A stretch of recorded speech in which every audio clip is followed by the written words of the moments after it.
Hello.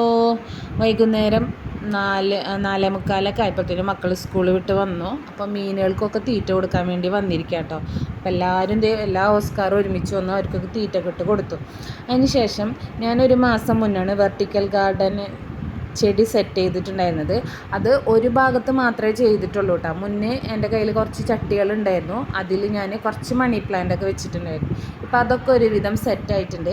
ഇനി അപ്പുറത്തെ side അതുപോലെ ചെയ്യണം. അപ്പോൾ ഞാൻ ചട്ടികളൊക്കെ വാങ്ങിച്ച് വെച്ചിട്ടുണ്ട്. മഴ ഒന്ന് മാറിയതിന് ശേഷമേ അത് ചെയ്യാൻ പറ്റുള്ളൂ.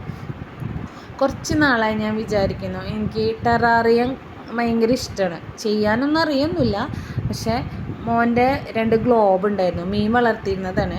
അപ്പോൾ ആ 2 മീനും ചത്തുപോയി. അപ്പം ഞാൻ വിചാരിച്ചു അതിൽ വെറുതെ ഒരു രസത്തിന് ചെയ്ത് നോക്കാമെന്ന്. ടെറാറിയം ചെയ്യാനുള്ള സാമഗ്രികളൊന്നും നമ്മുടെ കയ്യിലില്ല, പക്ഷേ നമ്മുടെ കയ്യിലുള്ളത് വെച്ചിട്ട് ഒരു ചെറിയ ടെറാറിയം പോലെ ഞാൻ ചെയ്യാമെന്ന് വിചാരിച്ചു. അപ്പോൾ കുറച്ച് മഴയൊക്കെ പെയ്തപ്പോൾ നല്ലോണം പൂപ്പലൊക്കെ ഉണ്ട്. അപ്പോൾ പായൽ ഇതളൊക്കെ എടുത്തു, ഒരു 2-3 ചെടികളും എടുത്തു കേട്ടോ. എന്നിട്ട് ഒരെണ്ണം സെറ്റ് ചെയ്തു. ഒരെണ്ണം ഐശുക്കുട്ടി ഉണ്ട് കേട്ടോ, എന്നെ ഹെൽപ്പ് ചെയ്യാമെന്ന് പറഞ്ഞിട്ട്. ഇത് കാണാനൊരു പ്രത്യേക ഭംഗിയാണ്, നല്ല പച്ചപ്പൊക്കെ അല്ലേ കാണാൻ. അപ്പോൾ ഞാനെന്ത് ചെയ്തു, വീടിൻ്റെ ഫ്രണ്ടിൽ ടീപ്പോയ്മ വെച്ചു. അവിടെ ഒരു മണി പ്ലാന്റും ഉണ്ടായിരുന്നു. അപ്പോൾ ഇത്രയുള്ള വീഡിയോ. ബായ്.